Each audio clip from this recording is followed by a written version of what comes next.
Thanks for joining us as ever, Andy, this time ahead of the home match against Colchester United. Let's just look back at that trip to Newport, because it wasn't a pretty game by any stretch of the imagination, but quite a pretty result in the end. Yeah, it was a tough game. Credit to Newport, and we wasn't probably quite at our best, and it became a difficult night for us. I'm going to say most of these games are going to be difficult now. Everyone's got different agendas.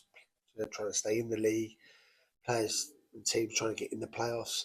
So it's the business end, as we always say. The plus side is the team kept going and got their rewards in the end. And whether it's against a run of play, whether it should or should have been, it's all irrelevant. It was 3 points and a really good 3 points in Newport. And the character in that team is quite something, isn't it, to keep pushing every single week? And we've seen it happen a number of times this year. I mean, I don't think anyone will ever question the character of these boys. And if they do, they'd be crazy to do that. 8 games left. Sounds crazy to say that. 8 games left. I think we have 2 Saturday games. Is that right? 2. Well, this is our penultimate one. Yeah? This is our penultimate Saturday game. So we really want everyone to come along, because after that, there's the last game of the season. So if you haven't got your tickets, you get along for this one Saturday. We're going to need you guys to get us across the line. And we've seen that now, 3 fixtures coming up being selected for TV coverage: the Shrewsbury match, the MK Dons away match, and now the Cambridge match, which probably comes as no surprise. No, I think TV want to capture one of us sort of having some sort of success on one of those games.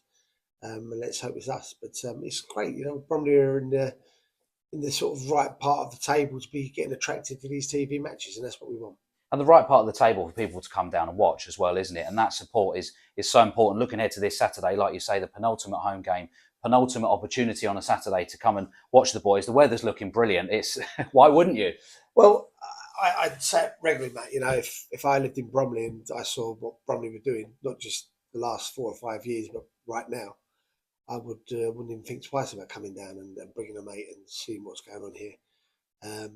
So yeah, let's get this place packed out Saturday and get everyone behind the team again. And you always say it makes such a difference to the players, doesn't it? Massive difference.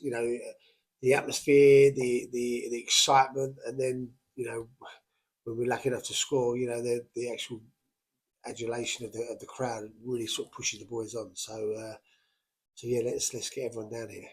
Have to go back to the back end of 2025 for the last match against Colchester, a 2-0 away victory, but a side who are always tough to play against, and usually the games are pretty close.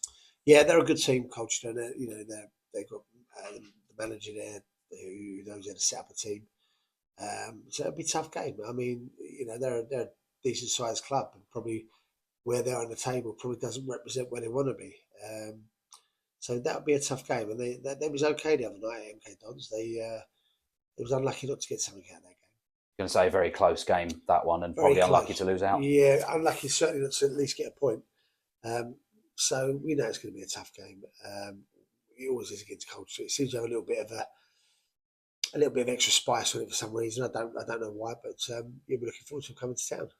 And we talked about it being the final 8 games now. How are the group feeling going into that crunch period? The guys have been the same all along. They're focused. They kind of know what the new target is. They kind of know where we're at. They know that we're bang on course for everything that I'd set out. Obviously, Project 73, we've done that. And then there was another one we've run alongside it a little while ago, even though people probably think I'm only doing it now.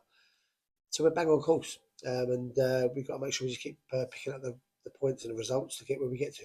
Well, Andy, we look forward to the game and we'll catch you after. Thanks very much, mate.